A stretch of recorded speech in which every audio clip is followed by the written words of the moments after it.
আসসালামু আলাইকুম। Hello everyone, কেমন আছেন সবাই? আমি আছি আপনাদের সাথে মোমিন। সবসময় থাকি এই পান সম্পর্কে আপনাদেরকে অনেক তথ্য দিয়ে থাকি। এখন বর্ষাকাল এবং বৃষ্টিকাল, আপনাদের সবসময় পানকে ভালো রাখার জন্য অবশ্যই ছাদের দিকে খেয়াল করবেন।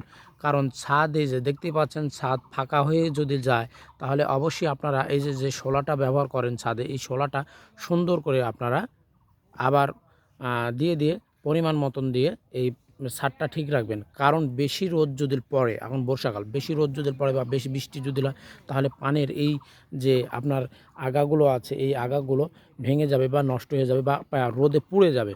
তো সেজন্য আপনাদেরকে আমি বলছি যে আপনাদের পানের ছাদের যে ছাদটা আছে এই ছাদে যদি বেশি ধরনের ফাঁকা থাকলে আপনাদের সবসময়ই কী করতে হবে, শোলা দিয়ে পরিমাণ মতন ঢেকে দিতে হবে।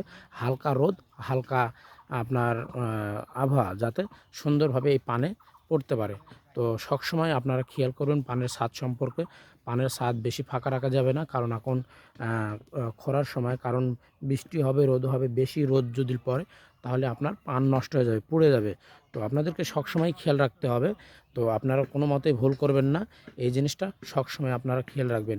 তো সবাই ভালো থাকবেন। ভিডিও যদি ভালো লাগে 10 জনকে দেখার সুযোগ করে দেবেন। সালামু আলাইকুম।